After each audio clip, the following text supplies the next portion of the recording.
Hello and welcome, this is Cheryl. Thank you so much for joining me today. In today's video, I'm sharing day 6 of the Spellbinders Crafty Advent Calendar for 2025. So we have this really long and skinny window today, and I have a feeling I know what type of product is in there, but let's just see, shall we? This one was a little bit more challenging than some of the other ones to open up, and I always like to try not to rip the card the box or whatever as much as possible while I'm doing it. So we have an embossing folder. Now this is a thin border embossing folder. Obviously it's not wide enough to do a full back of a card. You could emboss a couple times, but often when you do the second and third time, you start flattening the other pieces.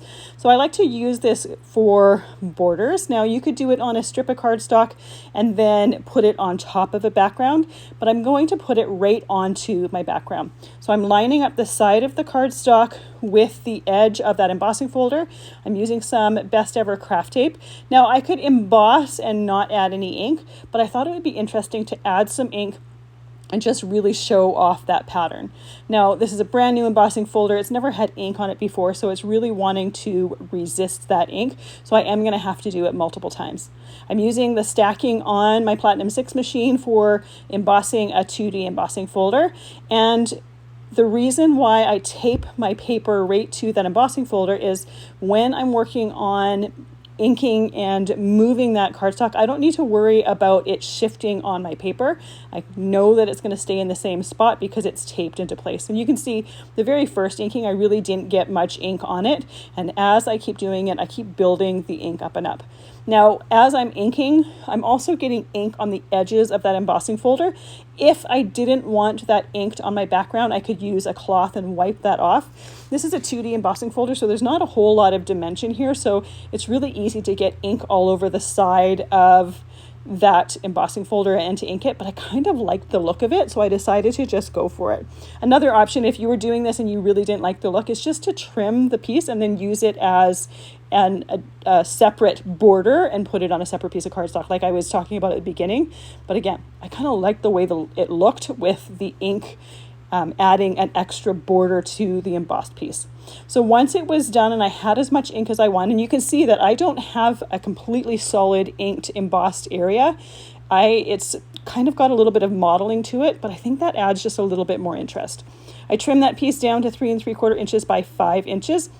And I'm going to use a piece of Dahlia cardstock for my mat, and that is trimmed to 4 inches by 5 1/4.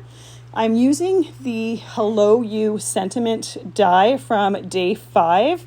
I have the mat around that die cut out of some matte silver cardstock. Glued those together, set those to the side so that they can dry. And I'm also using one of the floral dies from day 5. Sorry.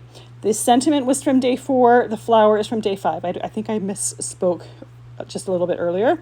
For my flower, I have that die cut out of some wildberry cardstock as well as Dahlia cardstock.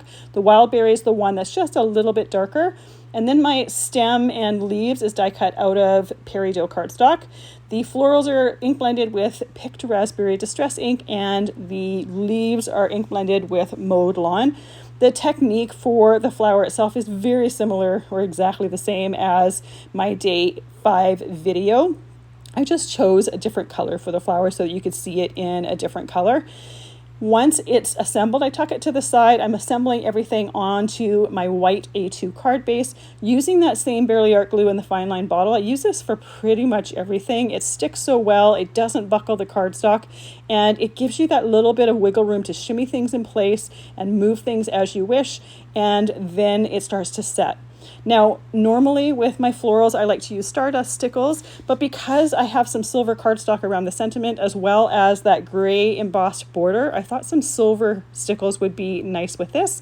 So just little dots in the die, and then I let that dry completely, and it is the perfect touch. It just adds the sparkle, but it ties in the gray and silvers all together.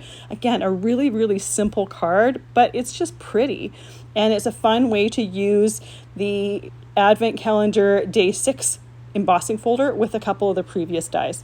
Thank you so much for joining me today for Day 6. I will be back tomorrow and share Day 7 with you. Hope to see you then.